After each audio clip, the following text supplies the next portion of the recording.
So yan mga kapiso, no, tingnan nyo yan, yung ating custom board na, no, Fusion Lab, no. Ayan, no, ang power supply niya ay parang fluctuating, no. Ayan, no, nakikita nyo naman yan, no. Ayan, nagda-drop siya. Ayan. So kailangan natin matister yung ating main power supply, yung ating ating universal power supply, no.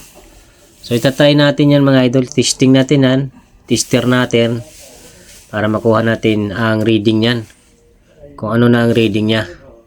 Right, yan, kailangan makakuha tayo dito ng 12 volts.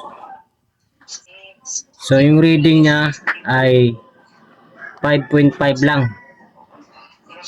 So, mababa na tong centralized na power supply. So ito yung main suspect natin, kaya naging fluctuating ating custom board.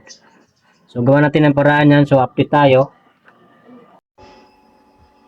So yan na nga, nagpalit tayo, nag-replace tayo ng 12 volts na 1 ampere, temporary lang to. Yan, naging stable na siya. At saka yung board natin na upay, goods na siya, nagbi-blink na yung red.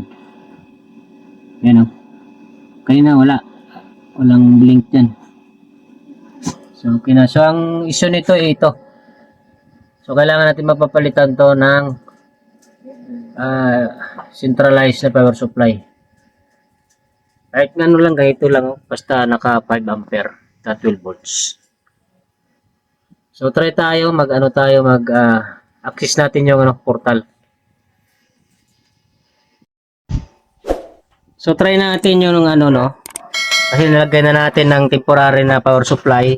Actually hindi pa talaga to ang ilalagay natin, dahil 1 ampere lang yan. Dapat maka 3 o 5 ampere tayo na 12 volts.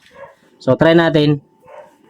Kasi kanina nakita nyo naman, hindi siya stable yung supply ng ating custom board. So ito yung natin, diaphragm yung ating connector dito. Yan yung ating access point. So labas agad yung ating portal, no. So hulugan daw natin. Papay yung kwarta dyan, ma. So hulugan natin ang iba-ibang ito bagong coin slot din to kasi insert coin mo na. Yan. So ayan, pasok agad yung 5 pesos, tapos ito piso. Ayan, size na. Ayan, iba-ibang coins yan. Yan, 5 na naman. So ayan, okay na, goods na siya. So okay na yung ating so ang problema ay power supply lang talaga, dahil nag-fluctuate yung malfunction yung ating power supply sa ating custom board. So done paying tayo. Thank you for using our services. Goodbye and see you soon. Connected na tayo connected na tayo. So tayo natin mag-YouTube. So ayan, good. So ayan na nga mga kapiso, maraming salamat sa inyong lahat, mga ating mga ka-easy wifi dyan. So pag may makita kayong mga trouble na gano'n, so sukatin nyo agad yung power supply.